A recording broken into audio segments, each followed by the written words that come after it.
Le invito a que lea, a que abramos nuestra Biblia, hermanos. El versículo bíblico de esta mañana está en Isaías 45, versículo 8. ¿Se trajo su Biblia, hermano? Hermano Armando, ¿trajo su Biblia? 45, 8. Vamos a darle lectura, hermano, al versículo.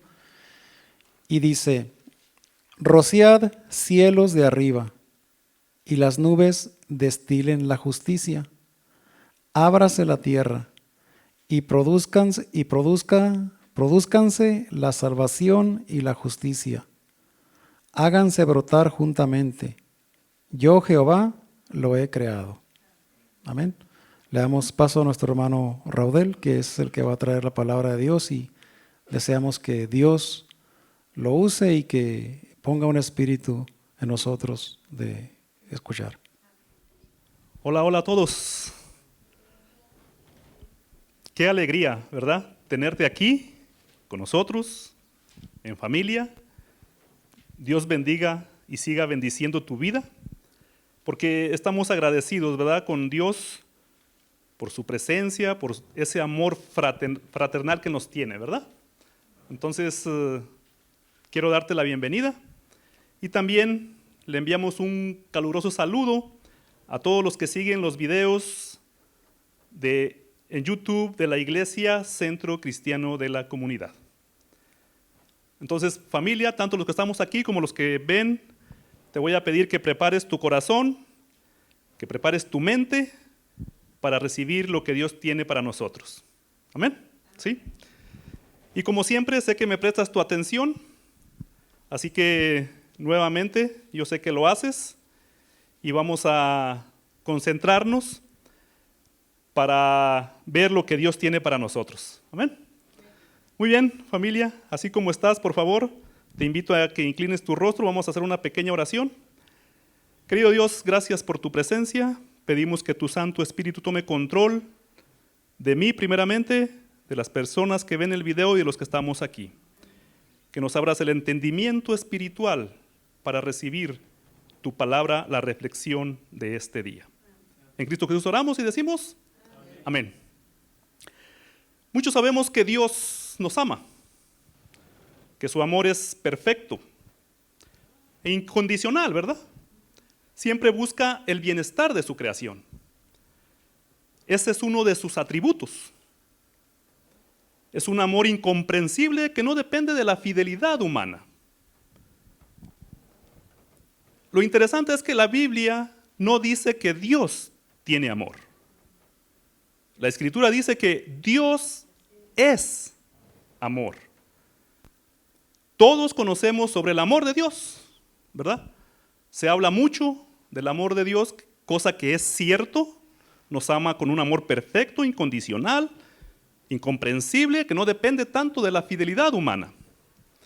Es uno de sus atributos.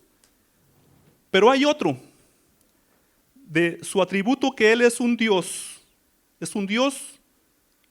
de justicia.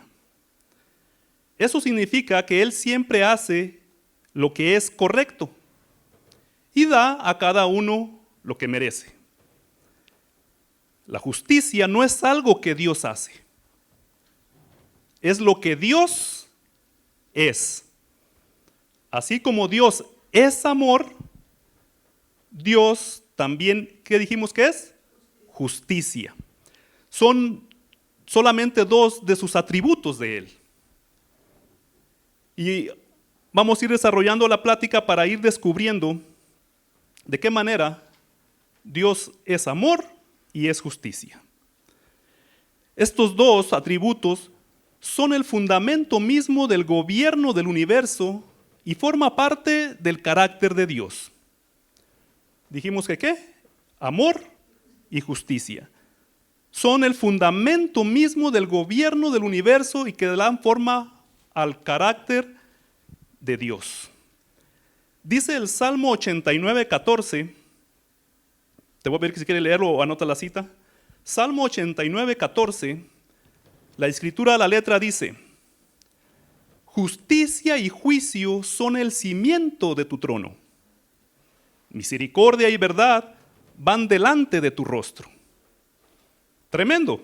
El salmista hace un énfasis en los atributos de Dios. Justicia y juicio son el cimiento de tu trono. Misericordia y verdad van delante de tu rostro. Hermoso.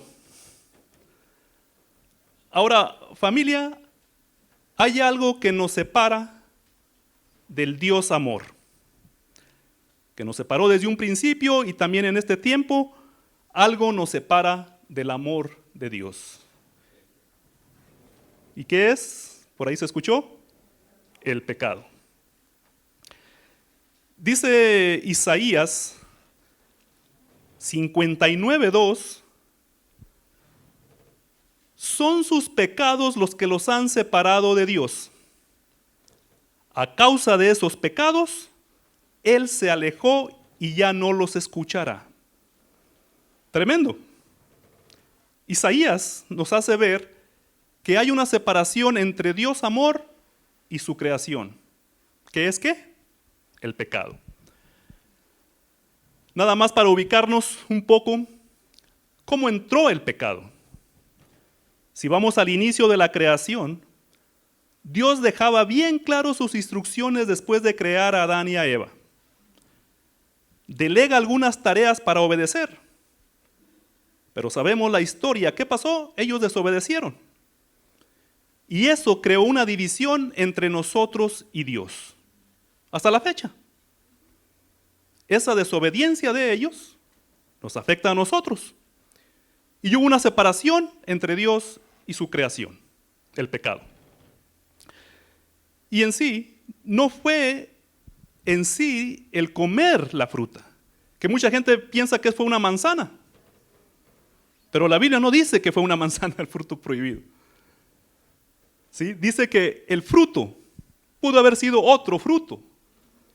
Pero no fue en sí el comer la fruta, sino ¿sabes qué?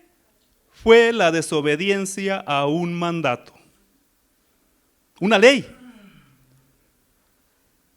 Todavía no habían sido escritos los 10 mandamientos en las tablas de piedra, pero ya Adán y Eva en su corazón tenían los 10 mandamientos. Y al desobedecer lo que Dios les había dicho, que no tomaran del fruto prohibido, pues ellos violaron ¿qué? Sus mandamientos. ¿Cuáles mandamientos? Los que se encuentran en el libro de Éxodo capítulo 20. Ahí están los 10 mandamientos. Como te dije, no estaban todavía escritos en las tablas de piedra, pero estaban en el corazón de Adán y Eva. ¿Violaron ellos alguno de esos mandamientos? Claro, simplemente con el primero. El primer mandamiento dice, no tendrás dioses ajenos delante de mí. ¿Qué hicieron Adán y Eva?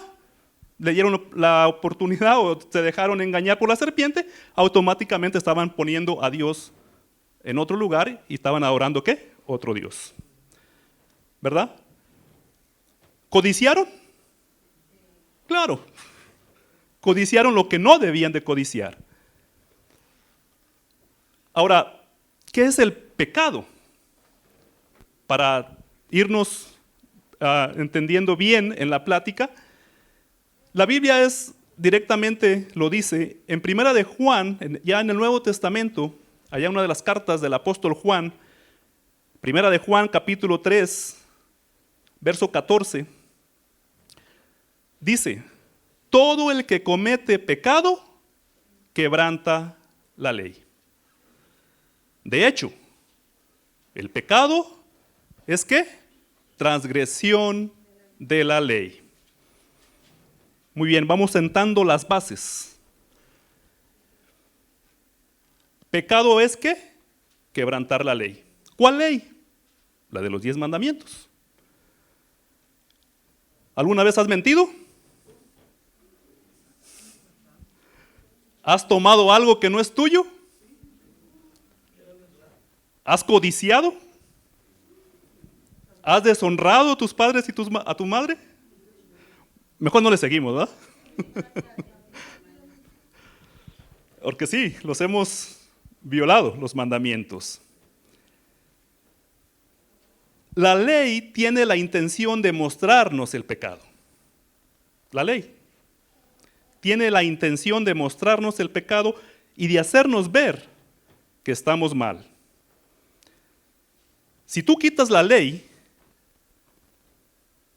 no habría pecado. Porque la ley, el pecado es ¿qué? Infracción de la ley. Entonces no puede ser anulada la ley de Dios. Porque en todo caso, si la quitas, ya no habría pecado. Si pecar no te trae dolor, sufrimiento, entonces puedes hacer lo que quieras. Si el pecado no te trae consecuencias, pues pequemos todos.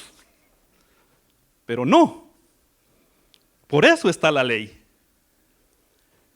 En una ocasión le preguntaron a Jesús, ¿cuál era el primer y gran mandamiento?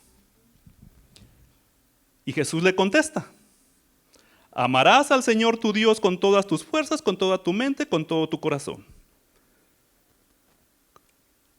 Los fariseos le preguntaron cuál era el primer y gran mandamiento cuando ellos tenían, aparte de los 10, 600 y tantos mandamientos. Pero eran mandamientos de hombres, que ellos lo habían, todos estos 10, pues le habían puesto más detallitos. Entonces, para tentar a Jesús, le preguntan, ¿cuál es el primer y gran mandamiento? Y Jesús le dice, amarás al Señor tu Dios con todas tus fuerzas, con toda tu mente, con todo tu corazón. Pero ellos le preguntaron uno. Y Jesús les citó otro mandamiento de esa misma pregunta y les dijo, amarás a tu prójimo como a ti mismo. En sí, Jesús estaba resumiendo esos 10 mandamientos en 2. Amarás al Señor tu Dios con toda tu mente y tu corazón, se refiere a los primeros 4. Y luego Jesús, para aclarar que no han sido anulados, dice, y a tu prójimo como a ti mismo, que se refiere a los 6 últimos. Jesús en varias ocasiones, él decía, yo no vine a anular la ley, yo he venido para cumplirla. De hecho, en el Sermón del Monte, tú lo recuerdas tal vez, Jesús dijo, citó los mandamientos, oíste que fue dicho, no matarás. Pero yo te digo que cualquiera que se enoje con su hermano será culpable de juicio. El mandamiento, Jesús dice, oíste que fue dicho, no adulterarás. Pero yo te digo que cualquier que mira a una mujer para codiciarla, ya adulteró en su corazón. Ups. Los puso un poco más difícil, ¿no es cierto? Y ahí si podemos seguir, ¿no? A cada uno le dio un significado diferente. Nos quiere así decir y hacer ver Jesús acerca de nuestra condición y la necesidad que tenemos de un Salvador.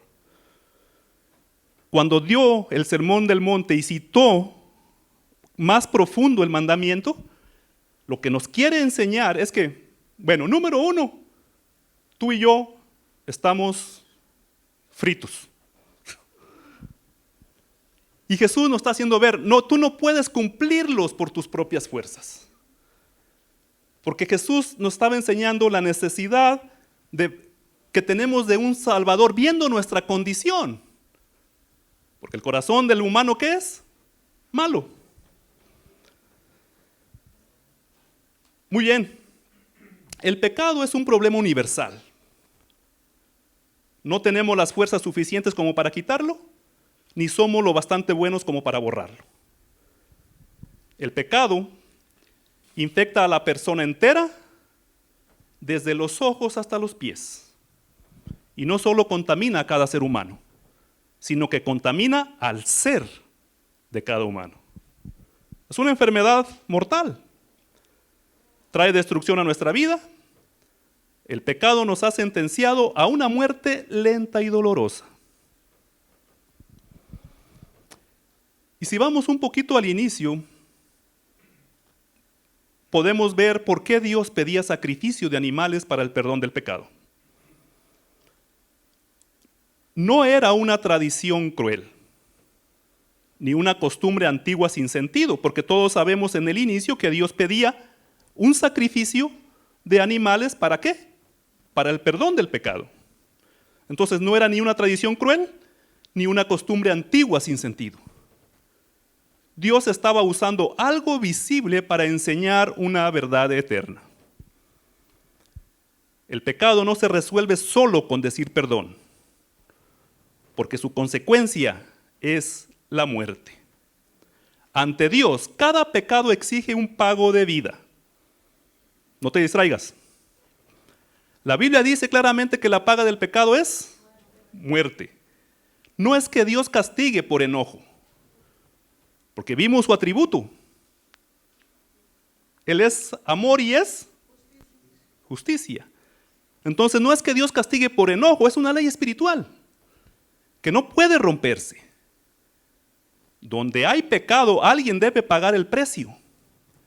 Por eso en el Antiguo Testamento el animal llevado al altar tomaba el lugar de la persona que merecía morir. Cuando se ponía la mano sobre el sacrificio, se estaba admitiendo: el que debía morir soy yo, pero otro ocupa mi lugar. En este caso era ¿qué? Un animal, un cordero. Se estaba admitiendo que el que debía morir era la persona, pero ahí sustituía a la persona este animalito. La Escritura enseña que la vida está en la sangre y que sin derramamiento de sangre no hay perdón. O sea que si tú pensabas que violar la ley era simplemente un acto sencillo, no. El pecado es algo serio. Y tú me dirás, bueno, pues ¿a poco es pecado fumar, tomar? No está ahí. Pero si sabemos, entendemos que este cuerpo que Dios te regala es el templo del Espíritu de Dios y no lo vamos a destruir. Y por lógica, Dios no tiene que escribir específicamente en la Biblia: no fumes, no tomes, no te destruyes tu cuerpo. Porque eso usando el raciocismo normal, lo puede uno entender. Esos sacrificios solo cubrían el pecado por un tiempo, el sacrificio de este animalito. Nunca podían limpiar el corazón humano, familia. Cada sacrificio apuntaba silenciosamente a algo mayor, que un día habría una ofrenda suficiente de verdad. Eso apuntaba a ese sacrificio de animales. Bueno, resumiendo, todos estamos bajo pecado y necesitamos un Salvador. ¿Estás de acuerdo? El apóstol Pablo, en la carta a los Romanos, describe la condición del ser humano. Y ahí hace una aclaración, valga la redundancia, específica. Y te voy a pedir que si por favor leemos Romanos capítulo 3, te voy a parafrasear unos versos, 9, 12 y 19. No los vamos a leer completos por el tiempo, pero quiero ir al punto. Romanos capítulo 3, verso 9, 12, 19 y también 23. Dice Romanos capítulo 3, verso 9. Todos, sean judíos o gentiles, están bajo el poder del pecado. En la actualidad podríamos decir, todos, sean judíos, sean chinos, sean mexicanos, sean españoles, seas de Durango, seas de Zacatecas, todos están bajo el poder del pecado. ¿Sí? Romanos 3, capítulo 3, verso 9. Ahora, el verso 12. Todos se desviaron, no hay ni uno que haga lo bueno, ni uno solo. ¿Cuántos se desviaron? Todos. El verso 19. Todo el mundo es culpable delante de Dios. ¿Cuántos son culpables delante de Dios? Todos, incluidos los de Chihuahua. Verso 23. Todos pecaron y están destituidos de la gloria de Dios. Entonces Pablo acá nos está diciendo que estamos bajo pecado, describe la condición, ¿verdad? Y también el sabio Salomón en Eclesiastés, capítulo 7, verso 20, Hay varios versos, familia, varios capítulos. Yo solamente quiero compartirte estos dos. Eclesiastés capítulo 7, verso 20, dice, ciertamente no hay hombre justo en la tierra que haga el bien y nunca peque. Sí, es lo que somos. Somos culpables no por lo que hacemos bien, sino por el mal que hacemos. Trayendo la analogía de la ley espiritual a la ley terrenal, tú has recibido un bono o una gratificación porque no te han dado ticket por 5, 10, 15 años. Has recibido del departamento de vehículos un chequezote. Señor José, señor Otoniel, señor Sergio, señor Armando, Efrén, quien sea. ¿Has recibido un cheque del departamento de vehículos dándote una gratificación porque manejaste muy bien por muchos años? No. Ahora, ¿pero qué pasa si infringes la ley pasándote un semáforo en rojo o un stop o un no ceda el paso o lo que sea? Si el policía te ve, luego te da una infracción, ¿verdad? Entonces, somos culpables no por lo que haces bien, sino por el mal que hacemos. Entonces, para irnos entendiendo, si tú te creías bueno, ¿cuánta gente no hay que le decimos, hey, te invito a la iglesia? Oh, no. Yo soy una persona buena, no hago nada malo, no he matado a nadie, luego te acompaño. Por hacer lo bueno, no eres culpable. Eres culpable también, ¿sí? Entonces, vamos ahí mismo en Romanos, capítulo 3, donde estamos, pero vamos a leer específicamente el verso 19 y 20. Romanos 3, 19 y 20. Dice el verso 19, obviamente, la ley se aplica a quienes fue entregada, porque su propósito es evitar que la gente tenga excusas y demostrar que todo el mundo es culpable delante de Dios. Verso 20. Pues nadie llegará jamás a ser justo ante Dios por hacer lo que la ley manda. La ley sencillamente nos muestra los pecadores que somos. Dice Pablo. Entonces, podemos decir, ¿entonces la ley está anulada? ¿Sí? ¿Me sigues? ¿Me explico? Pablo, en el capítulo 3 de Romanos, hace una explicación acerca de la ley. Y dice, obviamente la ley se aplica a quienes fue entregada, porque su propósito es evitar que la gente tenga excusas y demostrar que todo el mundo es culpable delante de Dios. Pues nadie llegará jamás a ser justo ante Dios por hacer lo que la ley manda. La ley sencillamente nos muestra los pecadores que somos. Entonces, Pablo más adelante confirma en Romanos 3:31, dice, ¿entonces qué? ¿Anulamos la ley? Y Pablo dice, no, de ninguna manera, sino que confirmamos la ley. Entonces, ¿la ley es para qué? Para mostrarnos el pecado. Nos muestra los pecadores que somos. Los hemos estado leyendo, ¿verdad? Dice en Números 14:18, dice que no tendrá por inocente al culpable, dice Dios. En el libro de Números, capítulo 14, verso 18, que no tendrá por inocente ¿a quién? Al culpable.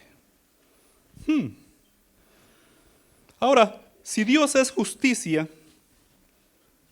¿bajo qué se rige un juez? Bajo leyes, ¿verdad? Dios es justicia, Dios es juez, entonces se rige bajo leyes. Espiritualmente la ley nos muestra los pecadores que somos, lo hemos estado aprendiendo. Muy bien. Entonces, si somos pecadores, todos somos pecadores, ¿cómo nos justificamos ante Dios? Es la pregunta del millón.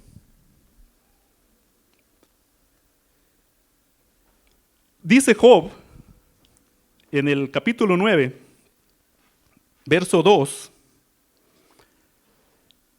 pero ¿cómo puede una persona ser declarada inocente a los ojos de Dios? No te pierdas el seguimiento de la plática. Estamos descubriendo que Dios es amor y justicia y que tú y yo somos pecadores.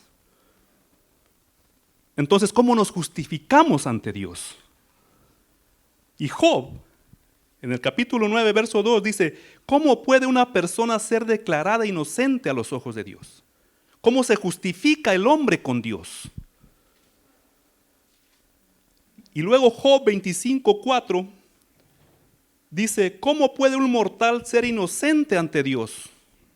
¿Puede alguien nacido de mujer ser puro? Job 9:2 y Job 25:4. Anota las citas y después las lees en tu casa o si rápido la encuentras, léela conmigo. ¿Cómo puede una persona ser declarada inocente a los ojos de Dios? Y mismo Job dice, ¿cómo puede un mortal ser inocente ante Dios? ¿Puede alguien nacido de mujer ser puro? Ahora, esto se pone interesante. Pablo no solo está mostrando nuestra condición, en lo que leímos del capítulo 3, de los versos 19 y 20, sino que a continuación nos mostró la solución de Dios. Pablo no se quedó nada más con los versículos 19 y 20, sino que también nos mostró la solución de Dios. ¿Cómo puede ser justo Dios y amar al pecador?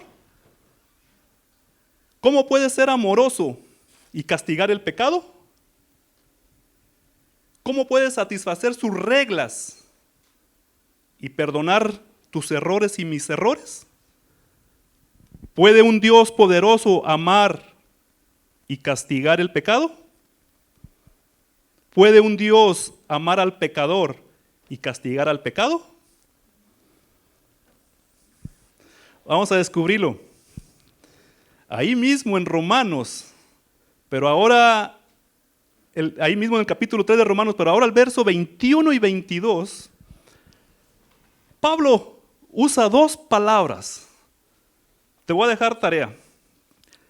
Lee por favor Romanos capítulo 1, capítulo 2 y parte del capítulo 3 en tu casa. Ahí te vas a dar cuenta cómo Pablo habla de la condición del ser humano. Está impresionante esos capítulos. Y cuando llegamos al capítulo 3, versos 19 y 20, ahí va terminando Pablo demostrándonos la condición del ser humano. Pero no nos dejó ahí. Porque a partir del verso 21 y 22 empieza con dos palabras que cambian totalmente y es la esperanza que tenemos todos los seres humanos. ¿Cómo empieza Romanos 3, 21 y 22? Pero ahora, oh familia, estas dos palabras, deberíamos estar agradecidos con Dios todo el resto de la vida. Porque Dios no nos dejó nada más con el pecado en nuestra vida. Pablo lo relata en los capítulos 1 y 2 y parte del 3. Entonces Pablo empieza diciendo en el verso 21, pero ahora, tal como se prometió tiempo atrás en los escritos de Moisés y de los profetas, Dios nos ha mostrado cómo podemos ser justos ante Él sin cumplir con las exigencias de la ley. Dios nos hace justos a sus ojos cuando ponemos nuestra fe en Jesucristo. Y eso es verdad para todo el que cree, sea quien fuere. Gracias Dios por Jesucristo. ¿Es verdad todo esto? para todo el que cree, sea quien fuere, porque todos estamos bajo pecado. Tal como se prometió tiempo atrás en los escritos de Moisés y de los profetas, Dios nos ha mostrado cómo podemos ser justos ante Él sin cumplir las exigencias de la ley. Dios nos hace justos a sus ojos cuando ponemos nuestra fe en tu líder religioso. No. ¿En alguno de los otros nombres de la Biblia? No. Sino en Jesucristo. El que hizo las estrellas se dirige a cada uno de nosotros y uno por uno nos dice: eres mi hijo. Te quiero profundamente. Me doy cuenta de que un día te rebelarás y alejarás de mí, pero quiero que sepas que yo he provisto un camino de regreso. Nuestro Salvador hizo algo extraordinario. Descendió de su trono, se quitó su manto de luz, se envolvió en piel humana matizada. Aquel que los ángeles adoran se anidó en la placenta de una campesina. Por si tenías curiosidad de por qué el título de la plática de hoy, el beso perfecto, la justicia y el amor se separaron en la caída de Adán. Ahí, la justicia y el amor se separaron. La misericordia siempre estaba inclinada a salvar al hombre. La paz no podía ser su enemiga, pero la verdad exigía la ejecución de la amenaza de Dios. El alma que pecare, esa morirá. Y la justicia no podía dejar de dar a cada uno lo que corresponde. No. Dios en su justicia no puede pasar por alto el pecado. Pero entonces, ¿cómo podrá salvar al pecador? La única manera es que un inocente tome el lugar del culpable y lleve su castigo. Siendo así, la justicia quedará satisfecha. Y eso fue lo que hizo nuestro Señor Jesucristo. Ahora, ¿dónde se encontraron la justicia y el amor?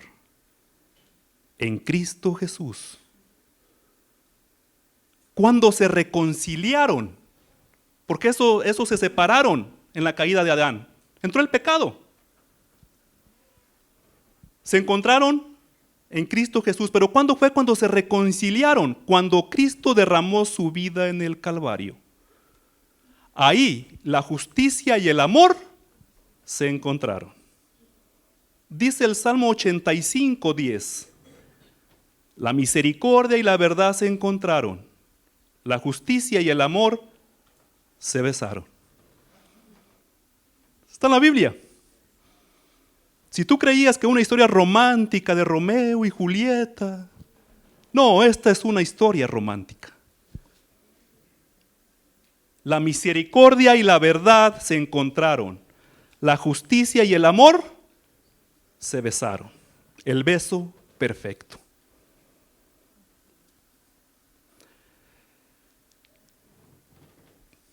El inocente derramó su sangre por los culpables y con su vida pagó toda la deuda de una vez y para siempre. En la cruz demostró su justicia. En la cruz se convirtió en ese lugar de encuentro entre el amor y la justicia. Los atributos que dijimos de Dios. Y desde entonces, quien se arrepiente y cree ya no necesita otro sacrificio. No necesita Dios más mandas tuyas. Sacrificio tuyo. Si te arrepientes y crees, no necesitas más sacrificio. Ni necesita morir otro animal por tus pecados. Dios nunca quiso rituales sangrientos. Quiso que entendieras que el perdón siempre tiene un costo. Y al final, el único que decidió pagarlo fue Dios mismo. Esto es profundo, familia. Sí, espiritualmente es profundo. En toda la ley humana hay un juez, un fiscal, un abogado y un acusado. ¿Has estado alguna vez en corte? Siempre que hay un juicio, ese juicio se hace con un transgresor de la ley. ¿Sí?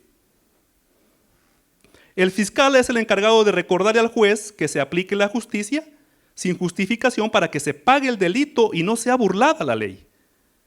El juez justo tiene que aplicar lo que el fiscal pide, que la ley misma dice en forma de condena al acusado una vez presentadas las pruebas. Todos en este sentido tenemos una cita judicial. Y yo no pretendo asustarte, pero tienes una cita judicial y no en la corte terrenal. No, esas se arreglan fácil. Si te llegara una carta del juzgado aquí terrenal y esta carta dijera, usted tiene que comparecer ante el juzgado de su ciudad el día de esta fecha a las 9 de la mañana por causa que ya se le explicará ahí. Tú te padilecerías, irías corriendo a buscar un abogado. Dicen que es triste, fuerte sentarse en el banquillo de los acusados. Sin embargo, todos nosotros, dice la Biblia, que tenemos una cita judicial de muchísima trascendencia. Por el juez mismo que está en su trono de gloria y que dijimos que no tendrá por inocente al culpable. Ante Dios, de la única manera que podemos ser justos es teniendo de nuestro lado al abogado Jesucristo. En la ley natural decimos que todo el mundo es inocente mientras no se demuestre lo contrario, ¿verdad? Tú eres inocente en la ley natural, en la ley terrenal, tú eres inocente mientras no se demuestre lo contrario. En la ley de Dios es al revés. Todo el mundo es culpable hasta que no se muestre lo contrario. Todos somos culpables, todos somos pecadores. ¿Quién quiere ir a juicio? ¿Quisieras tú ir a juicio? ¿Quién en sus plenas facultades mentales y morales quiere ir a juicio? Yo no. Yo no quiero ir a juicio. Y por eso te dije, no te quiero asustar. Pero preferible que tengas al abogado de tu parte, a Jesucristo. Él va en tu lugar. Él derrama su gracia. Y yo lo necesito, yo lo quiero, familia. Porque va a haber un juicio celestial. Y tú no quieres ir a juicio. A veces decimos, ¿por qué Dios no es justo? ¿De veras quieres justicia de Dios? Por ante alguna situación, alguna cosa, ¿por qué Dios no es justo? Si Dios actuara con justicia, nos fulminaría en segundos. Dios es amor, pero es justicia.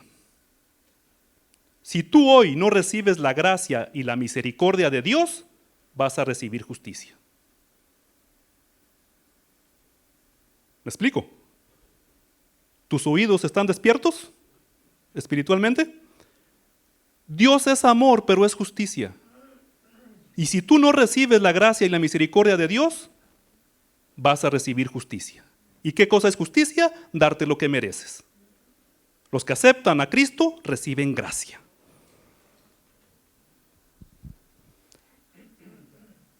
Dice 2 Corintios 5, 19, 21. 2 Corintios 5, 19, 21. Pues Dios estaba en Cristo reconciliando al mundo consigo mismo, no tomando más en cuenta el pecado de la gente. Pues Dios hizo que Cristo, quien nunca pecó, fuera la ofrenda por nuestro pecado, para que nosotros pudiéramos estar en una relación correcta con Dios por medio de Cristo. 2 Corintios 5, 19, 21. Dios estaba en Cristo reconciliando al mundo consigo mismo, no tomando en cuenta el pecado de la gente. Pues Dios hizo que Cristo, quien nunca pecó, fue la ofrenda por nuestro pecado, para que nosotros pudiéramos estar en una relación correcta con Dios por medio de Cristo. Amén. Para ir terminando, siguiendo el mismo relato de la historia, de la plática que hemos tenido,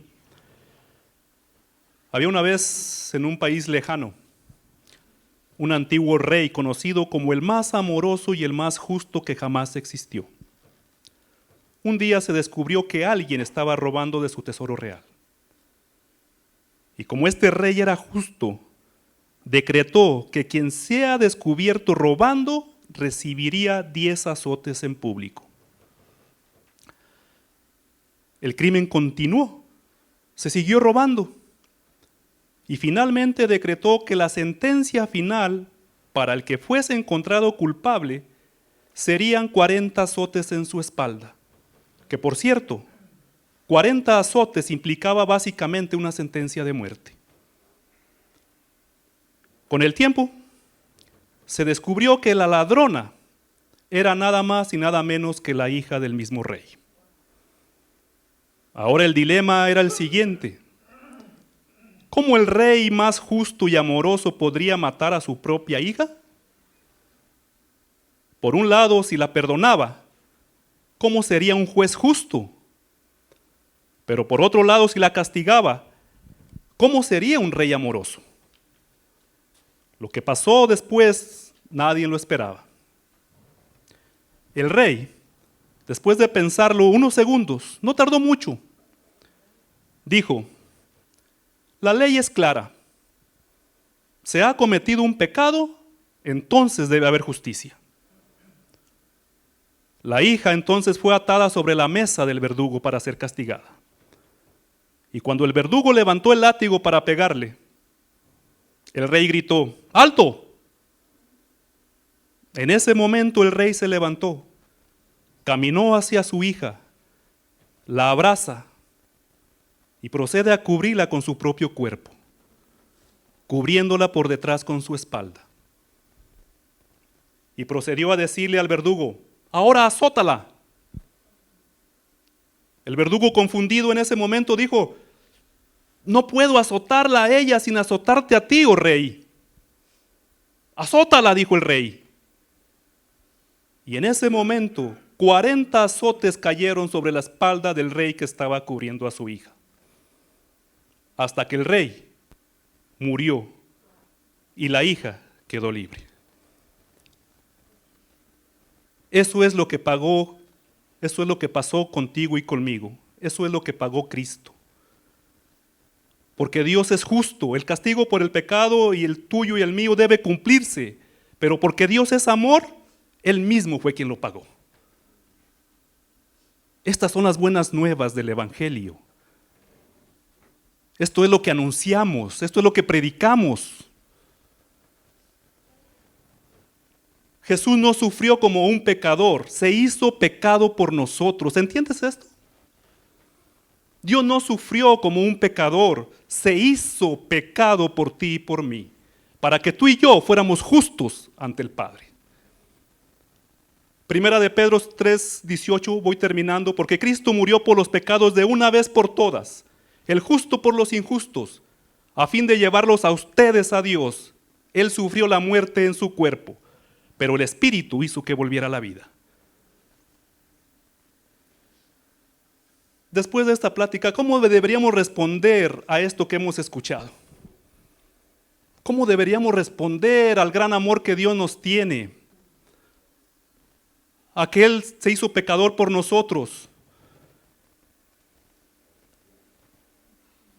Hacer lo mismo que hizo la gente cuando Pedro les predicó en aquel tiempo de los padecimientos de Cristo. Allá en el Pentecostés, recién Jesús había ascendido al cielo. Y Pedro hace un sermón. Se convirtieron más de 3,000, dice la Escritura. ¿Y sabes lo que habló Pedro?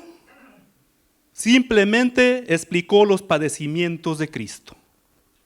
Ahí, en el libro de Hechos, capítulo 2, lee. ¿Y qué hicieron la gente? ¿Sabes cómo respondieron a eso de los padecimientos de Cristo? Se sintieron, dice la Escritura, profundamente conmovidos y dijeron a Pedro y a los apóstoles: hermanos, ¿Qué vamos a hacer? ¿Qué haremos? Y Pedro da unas palabras que quiero terminar con esto. Pedro dijo, arrepiéntanse y bautícese cada uno de ustedes en el nombre de Jesucristo para perdón de pecados y recibirán el don del Espíritu Santo. Aleluya por eso. ¿Cómo debes responder tú que me ves, tú que estás aquí? Así como ellos respondieron, se conmovieron y dijeron lo que tiene sentido de veras, vivir la vida, es vivirla para Cristo. Tal vez sea la pregunta, ¿qué debes hacer? Sencillo, arrepiéntete de tus pecados. Y luego viene un proceso que muchos se rehúsan a hacerlo. No me quiero bautizar porque ya tuve un bautismo. ¿De veras? Si cuando estaba recién nacido, es otro tema. Ponte de pie, por favor. ¿Quieres recibir a Jesucristo en tu corazón? ¿Quieres hacer de Jesucristo tu abogado? Dios quiere darte el Espíritu Santo para que sí, es cierto, humanamente yo no puedo cumplir la ley, pero Cristo en mí me ayuda a cumplirla. Y la ley solo me muestra el pecado. Me lleva a Cristo que necesita un Salvador. Y como te lo dije hace ratito, yo no quiero asustarte, pero tú y yo vamos a estar en un juicio. Y desde ahorita es la oportunidad para recibir a Jesucristo. Yo no quiero ir a juicio y sé que tú tampoco quieres ir. Así que en este momento nos vamos a entregar a Dios y vamos a recibir a Cristo y verlo de la manera que no lo habíamos visto tal vez. Inclina tu rostro, por favor. Oh Dios, gracias por tu presencia, gracias por tu inmenso amor, oh Dios. Y también gracias por tu justicia, porque tú has proveído un camino de regreso a ti. Sí, se separaron en la caída de Adán la justicia y el amor, pero en Cristo, en la cruz, la justicia y el amor se besaron. Gracias por eso, mi Dios. Sé con cada uno de los aquí presentes y de los oyentes que tu amor, tu perdón nos acompañe siempre. En Cristo Jesús oramos y el pueblo de Dios dice, amén. Dios te bendiga, familia querida.